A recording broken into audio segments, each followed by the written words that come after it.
360. 360. Комната 360. Here we are. The room 360 is now at the place where it has never ever thought of going to. But we are really happy, and today I'm alone without Fedor. I'm here joined by the Public Affairs Officer of the Consul General of the United States of America in Yekaterinburg, Mr. Matthew Thompson. Hello, Matt. Hello, Vasily. Pleasure to have you right here.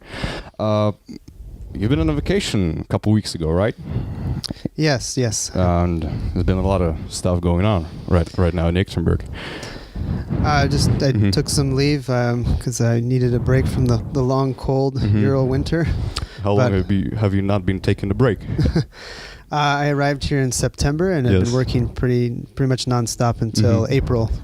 So it's been a great first 7-8 months. My family's here with me, and we're looking forward to a warm summer, though. Great. So you went abroad, right? We went to Germany and met some family, and it also snowed there, but it's okay. It was a good time. Okay, it's good to know that you have an opportunity to have a break, basically. And the first topic I would love to illuminate with you, sir, is your life and your career overlook, and what were your expectations back in time. When you were only starting to look into becoming a public affairs officer or whatever, working at the State Department, and what are your expectations right now for your life? Like, could you give us a little overlook? Well, if I went back to the time when I was your age, I was not thinking about a career in diplomacy at all. I was really focused on being a journalist.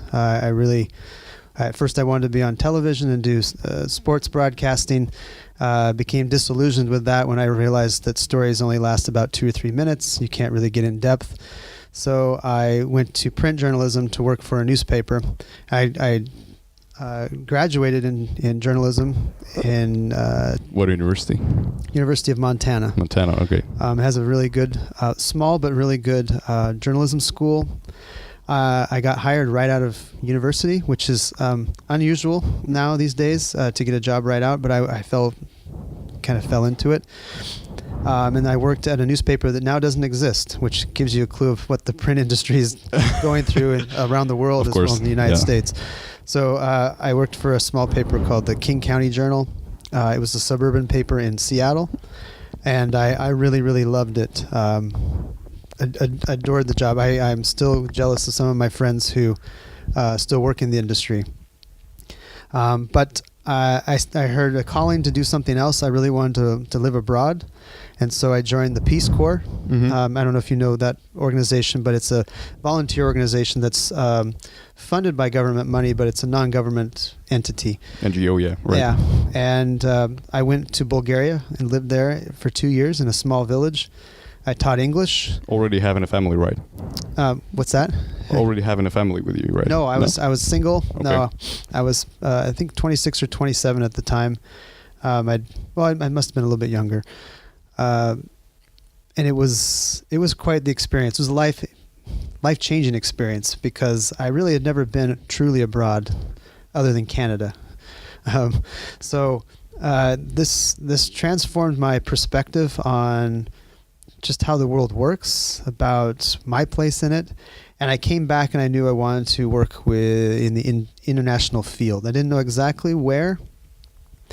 I went back to Bulgaria 2 years later after entering graduate school, where I was in the international studies program. And I met a public affairs officer at the embassy in Sofia. And we had lunch, and she talked about her career and talked about her responsibilities, and I pretty much said... You got enchanted, right? I said, this matches up with what I'd like to do in life. Great. And it was... I'm glad I've taken that step. So I think Peace Corps kind of changed everything for me, and that can be the same for a lot of people who study overseas. That kind of just changes the trajectory of their career and their life. Sure, yeah. And how long have you been working already in the diplomacy sphere? I started in 2011, late 2011.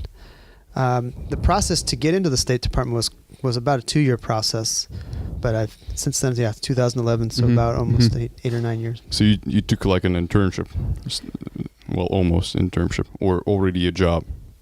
No, I had to work on my own. So I can go through the process of what I think is very unique. This is the most merit-based job process I've ever gone through.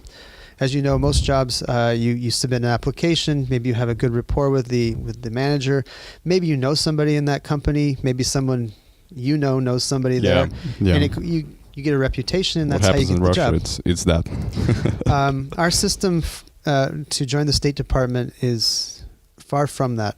It didn't matter who I knew or where I had studied. It was only about your commitment to the job, right? Yes. Yeah, so we in 2009, I believe, maybe it was 2008, I took the Foreign Service exam, and it's given once a year throughout the country, even worldwide in other embassies and consulates. And it's about a 3-hour test. Went through English grammar, went through history, kind of a Jeopardy type quiz. Wow. Like geography, politics, current events. And then also went into this field about career management. So it'd ask you questions about leadership and these types of things. And I passed that. Then I went through, I had to submit some essays based on the qualities that they're looking for in a public foreign service officer. I waited a few more weeks. I got through that, and then I got an invitation to go take the all-day exam, what they call the oral assessment in Washington, D.C. And that was pretty stressful. You come in with a big group of people, maybe I think 30 or 40. Everyone's nervous. Oh, absolutely, yeah. Very nervous. And they want to, I think that's the intention, is to stress you a little bit and see how you react. So there's 3 different sections where one is called the group activity, where you're given an assignment and you you have people sitting in corners watching you, how you work with others. You have to speak up and advocate for your position, but at the same time you can't do that at the expense of other people, because that's real life where you have to push and pull and learn to work with others. Diplomacy, it's all about that. You can't step over anyone, right? No. Yeah. A friend of mine took this exam, and he thought the goal of the exercise was to win, and he later on he said he just shook his head and he goes, I totally screwed up, and he didn't pass. So you were aspiring with your friend to join the diplomatic corpus, right? Yeah, he told me about it. He passed the test about a year before that, and he just kind of explained it. And there's another part where you have a memo to write, and they want to see your writing skills. And then there's another section that's just kind of a straight interview where they give you scenarios and ask you, how would you approach this problem? More like a formal interview. And so by the end of the day, you're pretty tired. And then at the end of the day, they give you the results right then. Oh, happily. Yes. Yeah. So you either go home happy or you go home not so destroyed, happy. Yeah. Wasting a day. So I passed that time, the very first time. There's people that have taken that exam several times. And I'm sorry, what's the percentage of people who are passing? Boy, I don't know. I think it changes every year. It's not a huge percentage. But at that time, under Secretary Clinton, they were hiring a lot of people. They saw the value of hiring a lot of young diplomats, mostly because of the visa demand that was taking place all around the world. And, they needed more officers to process more visas and more personnel, right? Yes. And so you've told us about your starting positions, which you've had in mind, and what are your expectations now, as you are in a field, working in a field for almost 9 years right now? Well, I think at the time I knew so little about the State Department in general, because I didn't grow up in the environment in Washington, D.C., or I didn't study international relations as an undergraduate. My graduate degree was more focused on academic work in Eastern Europe. So I didn't know. I had very low expectations. I just was happy to have a job and be working overseas, doing something great. And now I think I'm more focused on how can our work have actual impact. Doing a quality job, right? Yeah. What can we do to really advance our policies, but at the same time, how do we just make the world a better place? And I feel diplomacy has this unique role in making the world a better place. Every country you go to has different set of circumstances and different issues, but at the heart of it, it's about engaging other people in dialogue to learn from them and for them to learn from you. And the more we have that, the more we avoid bigger problems. Yeah, true. Totally agree with you, sir. It seems to me that you're kind of fulfilling your dream of also traveling around the world and living in different places, seeing different people. Yeah. Yes, I came from a family that didn't travel outside the United States at all. I grew up in a pretty typical American family. My ancestors had been in the U.S. for quite a while, but my grandfather was a teacher and a coach. My other grandfather was a small businessman, and we lived in a small town. And it obliges you kind of to stay with your place. Yeah, you don't ever think about keep it running. Going to Europe was like something that only people with a lot of money get to do, or people who have these very strange international jobs. So yes, it has helped it has helped bring perspective for my family also, to get them traveling more and to have them think about issues that affect the United States, not just domestically but internationally. Well, awesome, right? And then here you are right now, sitting in somewhere in Russia. Yeah. In the middle of heartland of Ural region, right? And you've started talking about the ways you can join the State Department. What is the variety? How diverse is the crowd? How can you? Who can you be actually? Mm-hmm. Is there like a filter? Of course there is one, but how low it is or high it is, can you kind of measure it? And who can you be joining the State Department? Mm-hmm. Who do they take? That's a great question. I think the department has been working really hard to increase its diversity, because for so many years there was just one type of person working in the State Department. It was usually a man, white male, from a really good school, had specialized training in international affairs. I can say that I've worked with a wide variety of people with different backgrounds, and we're not there yet. I don't think it's to the satisfaction of the department that the department represents what the United States looks like, but it's getting better, and I think it will continue to improve. But the people I came in with in my orientation class, what I was impressed with is that we didn't all have the same career path, how we got there. I met people who had been lawyers. I met people who had been in the military. I met people who were had IT background, telecommunications background. I had a few people that had just come out of graduate school and had the more traditional track. So how we find it, and me, I probably had the most unusual. Some people noticed this when they looked through the bios, and we'd meet some new officials, and they'd say, who's the person who had the American football job before this, which is what I was doing before I joined the State Department. I was the director of football operations at university. I've also seen the photos of you.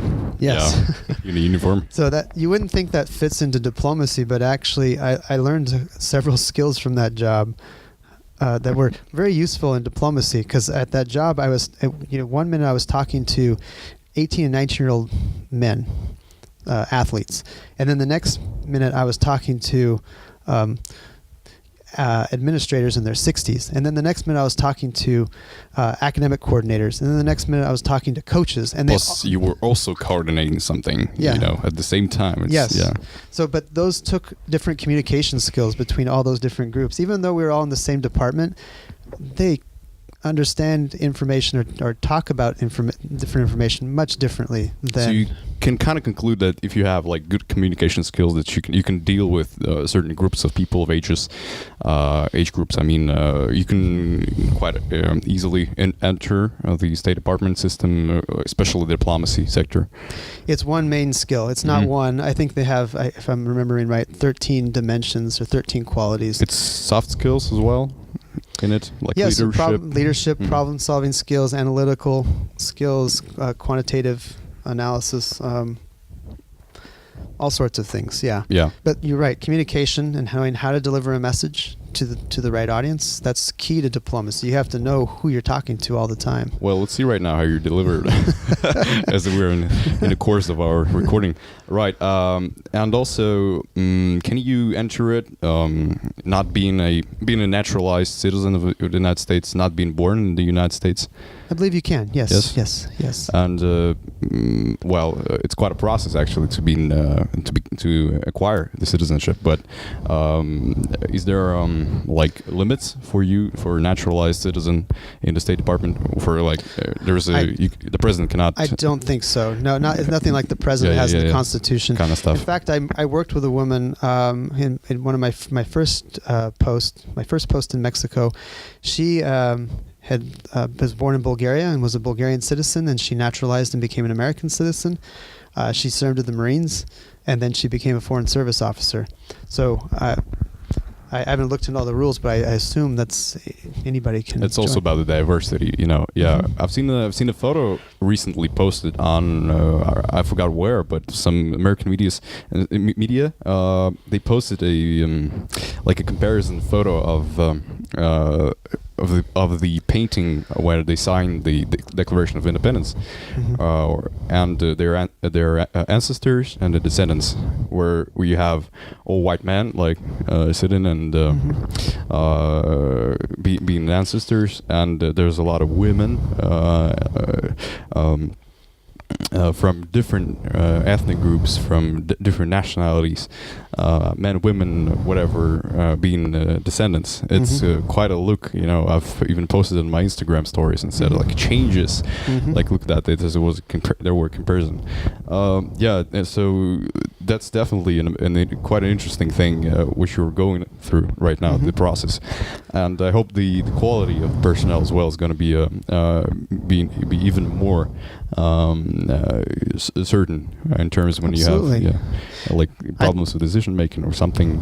I think the people we have in the State Department are talented and exceptional people, and the more that our department can reflect the real diversity of the United States, the better. I think that's the one thing. It's hard when we're talking about public affairs, trying to communicate our values in whatever country around the world, is to really show the world the immense diversity our country has. And that comes through just who the officers are, but also the speakers we bring, the musical groups we want to highlight, the artists, everything. And it never is quite enough. Sometimes you really want to show, if you went to New York City and you walked around on the city streets, so many different groups of people you would see, the different religions, the different languages you would hear. It's pretty amazing. Of course, there's other places where they're not quite as diverse, but I think I've been I've been surprised to learn more about the diversity of Russia as well. Yeah. Where most people, when they think of Russia, they think of the very cold weather with the white guy or white woman, blonde hair, blue eyes. Yeah. And that's not true at all. That's, you have Nenets, you have Bashkirs, you have Tatars. And it's only in your consular region, right? Yeah, so it's immensely diverse, and that's the only thing you can see is once you get on the ground.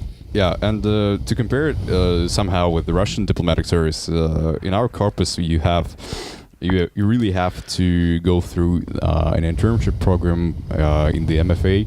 Russia, you have to be graduated precisely from GIMO University, you know one, Moscow Institute of International Relations. It's a very important thing, and that's quite a huge filter for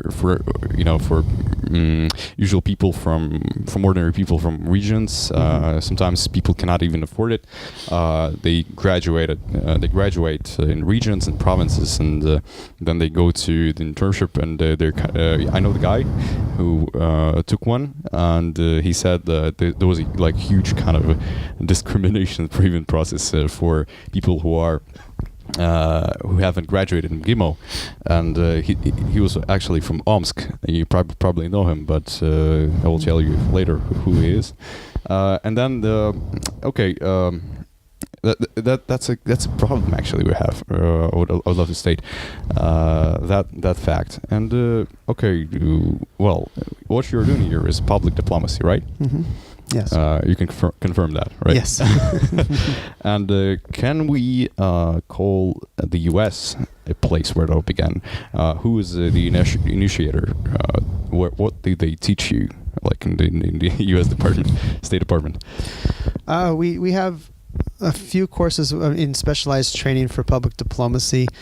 And that we got a chance to listen to a lecture by Nicholas Cole, and he's a professor at University of Southern California. He's one of the few out there that's kind of chronicled the history of public diplomacy. I won't pretend that I'm an expert at the history of public affairs in the United States. I know that the United States Information Agency started, I think, with Edward R. Murrow after the war. This played a role in during the Cold War, where we were trying to do engagement with the rest of the world to talk about our values, talk about foreign policy in this information, in a way of sharing information. But I think some of the evolution of public diplomacy has the United States has played a pretty strong role in that. I think the UK also has a really robust and active public diplomacy program. They have some very interesting ways to measure outcomes and look at how the impact of their work is. Now you can see this, a lot of countries using this as a way of getting their message across, forwarding their foreign policy.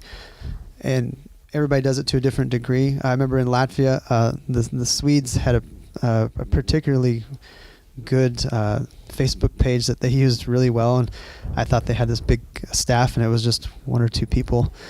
So everybody's getting in the game of understanding that diplomacy is not just state to state. It involves all segments of society. There's business leaders, there's NGO leaders, there's cultural leaders, there's religious leaders, and they all need to. We need to take all those opinions into account when we're engaging them. It's not as like the old traditional model where it was just state to state. Yes. There are like certain tracks to diplomacy.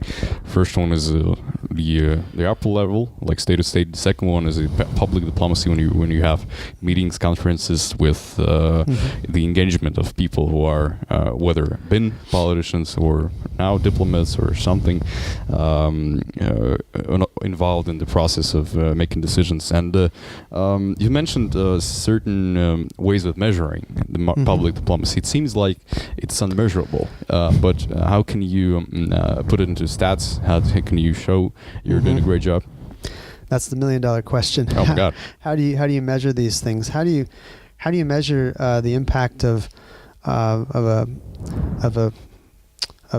jazz concert on the audience? It's really hard. Some of these things, the impact doesn't happen until 10 years later. How do you measure when someone acquires a certain skill from a training or an exchange program?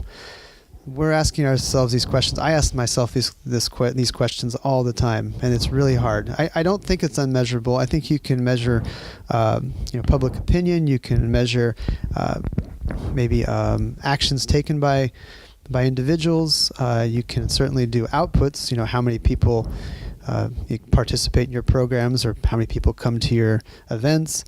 But impact, a lot of that's really hard because it might not happen until 10 or 20 years later. And I don't know if you can always prove correlation or causation. Mm-hmm. Sometimes it's a little bit of faith. Yeah, and probably the measuring system is also changing, like from year to year. You have to report it in a certain way. Yeah. Probably the impact is a hard thing to measure because you definitely have an uncertainty always about what the people are thinking. But do you conduct polls maybe around your area or do something like that? Our staff doesn't. Sometimes we have satisfaction surveys at events to hear, did people like this? Did it go too long? Did you like the venue? Very, very remedial basic things like that. But they do help us so we can put together a better experience for the people. But no, we don't have the infrastructure to do big polls. Okay. Yeah. But still you do it in the digital way. You still have to measure it. And here now we're going to the conversation about digital diplomacy and the role of it. How has it, to your perspective, to your thought, how has it changed in a mere 10 years, the essence of your work? Well, digital diplomacy, it's just another tool that we have. So on the one hand, I think you have to do it. You have to engage people with digital tools, whether that's Can you kind of specialize it? With social media or with video or these types of tools. On the other hand, it never will replace face-to-face engagement. It never will, but it can complement what you're doing. And we've done I think since I've arrived, we've tried to put more emphasis on digital outreach, more listening. People, tell us what you think. Here's more informal ways to see our staff. Not necessarily always just pushing out, here's the policy or here's our message and here's our event that you may or may not have been at. But what does this mean to you? What we're doing, does it matter to you? And inviting people to tell us. So I think in a consular district this big, we go from Izhevsk in the west all the way to Omsk in the east, from Salekhard in the north to Orsk in the south. Yes. That is a huge area, and we have a very small staff. So there's no way we can face-to-face reach everyone. Not even everyone, but even a percentage of people that would maybe significant. Yes. Okay. So you have to be reaching out to people online, and it's just one more tool that we can use to understand people better here in Russia, and as well as they can understand us. And it's tough work, but we're going forward. Well, I would encourage you to lead your profiles on the Facebook page or in VK more kind of intensively, more that's just my observation. Just to make a little bit more posts. We welcome any feedback. Maybe 3 posts per week. It's gonna be good. Plus you also have a way, of using those kind of resources to make a good look of your mission. It's very good, and I can't tell that I have missed any events that you host, or I just couldn't be there because of so it's also good that you can give the information and it would reach a certain person who has subscribed, and it's good, and thank you for that. Right, and there is another one thing, which is hardly closely and maybe in an inseparable way connected to the public diplomacy soft power thing. How can you divide it as a public affairs officer? What do you consider being a soft power, and like tools of soft power and the tools of public diplomacy, or whether it's something which is complying to everything, like it's a part of, or like soft power is not public diplomacy is a part of a soft power. Yeah, when Joseph Nye, he coined the phrase, I don't know, in the 1990s.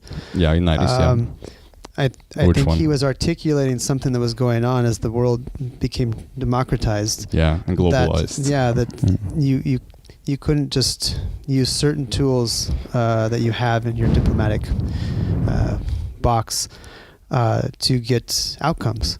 You had to use some other things, and engagement. Soft power is kind of this. To me personally, it's not a term we ever use in my line of work. We don't sit around and thinking about that, but it's another term for engaging and listening to different segments of society. It's not necessarily a popularity contest, but it does lend to attracting people to seeing your point of view, and that is part of our job in public diplomacy in general as diplomats to. I think first understand the audience and engage them, but that takes listening, and we really need to listen a lot to what people are saying, what they think, and that can be done by tracking media, listening to opinion makers. It can also mean going to an event, and when you have 50 to 60 people come and listen to the speaker or listen to you speak, that you turn around and you get their feedback on what they think about the issue. So it's a push and pull. It's a give and take process. Yeah. Okay. And it's not simply just pushing out information to get a result. I think you have to have the information coming back in towards you. I think we work hard. At least I work hard trying to do that with a lot of our programs and a lot of our events to give everyday Russians a chance to tell me, this, I don't agree with you about this, or I like this, or we want to do this more, or we don't want to. So that's in terms of soft power. That's a pretty high. That's above my pay grade to look at how it's working. But I just here on the ground, that's what we're trying to do, is just to honestly and openly engage with people. Interact, and also maybe give them some opportunities to, when we talk about have them make their own minds up about the United States. So that could be done through exchange programs where they go to the U.S. for a few weeks and they see with their own eyes what our people, our culture, our values, or it could be just simply travel, issuing visas. Yes. Working with my consular colleagues to make sure people understand what's the best way to apply, and then once they get that opportunity to travel, they make up their own minds, because I think they'll see the good, the bad, and the ugly of the U.S. Okay. Yep. Just like any other country, we have a lot to offer, but it's not perfect. Well, sure, true. And well, I just can't collect my mind around what you've said. It's all good, it's all fine. And how do you? I know that you make a good look of your country when you work abroad, and you have to do it in a certain way. We know that you have a diplomatic protocol. I've made a small survey about it at the university a couple months ago, and I really enjoyed having that you have a short protocol paper. So how does it help you? Organizing some events, or engaging with people and putting them into perspective about you and your mission. If you protocol like certain rules of engagement, of course, yes. Yeah, I suppose it's always good. It's an old tradition that lets everybody know what to expect. Mm-hmm. So there's no miscommunications. So if it comes down to like which order the flags need to be in, Yes. or where who needs to be standing where. I think this is all about respect and not misunderstanding if somebody's doing something different that means X. Or so I'm probably not the best about. I have to look some of that stuff up, and I don't know it by heart. We do have. I know there's a course in Washington you can take on a Saturday, and the person's expert on protocol for like big dinners, so like how to set that stuff up for your guests. And while that's important, I hope that the more you live in a country, and the more you take notice of what's right and wrong when you ask questions, that you're going to pick up on those cultural peculiarities, that you'll just kind of know, I don't say this or I don't do that. When we talk about American and Russian culture, there are some differences, but a lot of them are very similar. So it's not as extreme as going to maybe someplace in Southeast Asia or in the Middle East, where things that we consider normal as Americans and Europeans would be totally different and can be construed totally different ways. So I think hopefully our sincerity when we work with people one-on-one, people, if I don't speak Russian correctly, maybe I use a phrase that might be considered inappropriate. Maybe inappropriate. A Russian speaker would be like, okay, he didn't do that on purpose. He didn't mean that. He clearly meant this. So probably because of that, the Russians are like always forgiving. You don't have like a special Russian interaction point there, because I've read it was like Muslim, Hindu, Judaic traditions. They're like, and also I think Catholic. We were stating how to act, how to approach persons, and how to talk, and what to say, what's not to say, what to serve, and when you have dinner and or etc. Probably that's why you don't have Russians there, as stated. Could you, for our audience, as we're approaching the end of the podcast, list all of your like common events that you have, and maybe the events that are going to be in the schedule. We have coming up. This week we have. I don't know when this is going to air, but we have two writers coming into town, and they're going to do some events here in Yekaterinburg, but they'll also be in Chelyabinsk later in the week.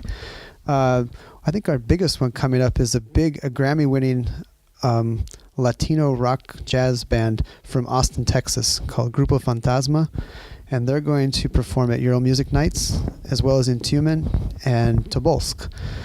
So that's a great example of us working together with festival organizers. They're going to see they're going to hear, people here are going to hear and see some of the culture that comes from Texas. I think half their songs are going to speak in Spanish or sing in Spanish, so it'll be English and Spanish. So hopefully people get a feel if that's one part of the United States is like.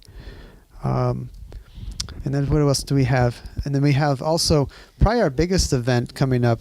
Right after that is July 5th, when we are going to be celebrating our 25th anniversary of the consulate opening in Yekaterinburg. And July 4th. And July 4th and the 4th of July. So we coincided those two events. But the big one, yes, we'll be inviting the public to come out to the Yeltsin Center at about 7 o'clock on Friday, July 5th.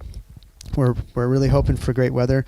We're going to have a great band, rhythm and blues band from Nashville, as well as some local Russian bands as well. We'll have games and activities for families and young people. And I really hope it's a night of celebrating our cooperation and partnership in this community.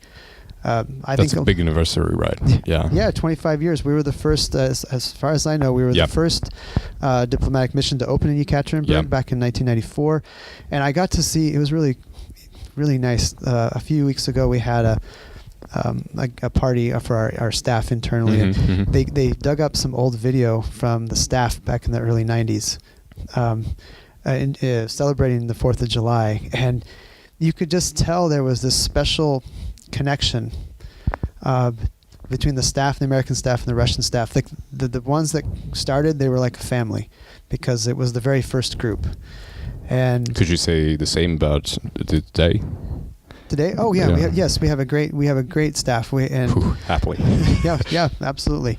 This is the smallest post I've worked in. I've worked in Mexico. I've worked in Latvia, and this is the smallest post, but also just in terms of talent, and I'm always having to, at the end of the day, kick them out and say, it's time to go home. You guys are working too long. Yeah. They really do care about the mission. They really care about the quality of work we do. And one thing I wanted to tell you about when you thinking about the impact, we go back impact of public diplomacy. We, for a Young Diplomats Day, which you know about since you participated, we had a group in. Thank you, sir, and for inviting me. The teacher, it was a great example of impact. There was a teacher who is from Ufa, and about 20 years ago, she went to the United States on an English teaching exchange program where she was at the University of Delaware for about 3 months. And she, was with university professors and learned different strategies. She came back. She had such a wonderful time. She came back and she says, I need to find a way to get people from Ufa to visit the U.S. too. So she kept the relationship open with the university, and every year since then, for the last 18 years or so, they've had about a group of 10 students go to Delaware. I don't know exactly how they fund it, but they find a way that probably the university donates some instruction or money, and then these students find some funds as well. And that they've been doing it for 18 years, and it's so great to see like one person take the initiative. Great. And then the students reap the benefits, because they can their experience is much more powerful than anything I could do or say, and they can decide, again, like I said, what they like and what they don't like, and it also, going abroad helps them reflect on their own, maybe the values of Russian society, and they can decide, Russians do it better than the Americans in this, or maybe we could adapt what the Americans do here, and it just helps for mutual understanding and common knowledge of what is true and what's not true. Well, that's why I applied for the Fulbright program, just to bring in some new stuff here. Fulbright, that's the probably the best scholarship out there. It's a wonderful program. And also UGrad, you have. UGrad's great too. Yeah. Okay. Thank you for those 40 minutes. To be exact, I've never could have imagined that we would speak for 40 plus. With your tight schedule, sir. I should say big thanks to you, sir. And no, thank you for the opportunity. Probably we'll have a podcast like in a half a year. Yekaterinburg needs more podcasts. Yeah, we'll catch up maybe later. Okay. Thank you. All right. Yeah. So concluding the session.